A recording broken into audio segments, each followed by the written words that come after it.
More than 1 million people, so many of them children, have fled Ukraine in the face of this Russian violence. Thousands more on the move, desperate to get out of this country quickly. David Muir, World News Tonight anchor there on the border in Poland. David, these stories you are hearing, they are just heartbreaking.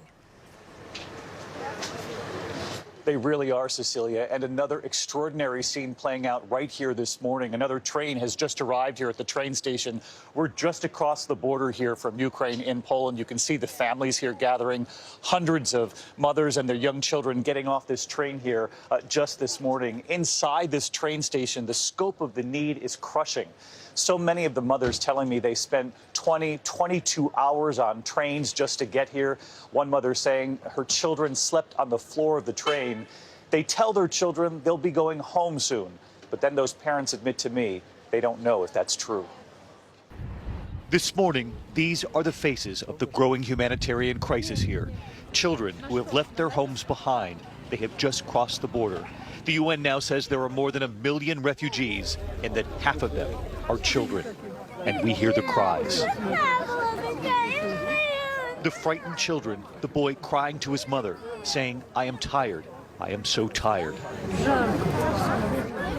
So many of these families traveling for days. It's just an extraordinary thing to witness here. The train has arrived from Ukraine here in Poland. You can see the baby here in this carriage. So many young children brought by their families to safety.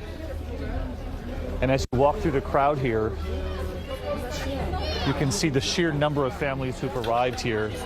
Children with their winter coats, but little else. Many parents telling me it was simply too dangerous to stay. Some had been hiding in basements for days.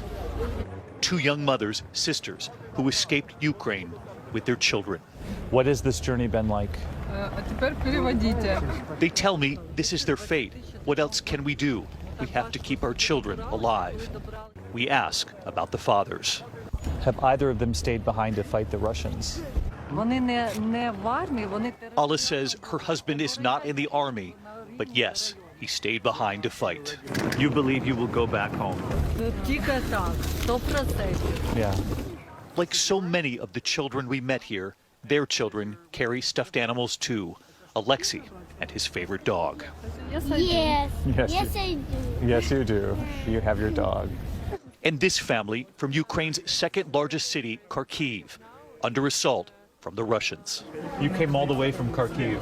Yeah. They told me they could hear the bombs, the missiles landing all around them. They're okay, just. It's terrifying.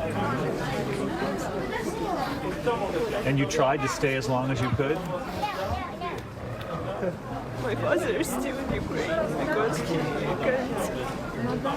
can't leave this country.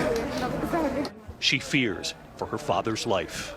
I hope that Ukraine will Survive. Yes, you will. But you don't know. And we come to home, our Ukraine. We head into this room where we find strangers who've come from all over holding signs. A couple from Denmark holding their sign. They have room for 8 persons, free. Then we all go together. You have offered to take people with you. Yes. What made you decide to do this? Because we needed to do something. There is so much need here. A little boy sleeping on a bench in the middle of the train station, and families unsure where they'll sleep tomorrow. That's an unanswerable question for so many of these families. And as I look behind me, even again here this morning, you can see they arrive here with just a backpack over their shoulders. I saw one little boy a moment ago carrying just a paper bag with the belongings they could bring with them. And of course, they have no idea where they're going to end up. You know, overnight, we had so many messages sent my way on Instagram and Twitter, social media, asking the same question over and over again from Americans back home. How can we help? If you'd like to help, you can reach out to unicefusa.org/ABC. We put all the information online for you there.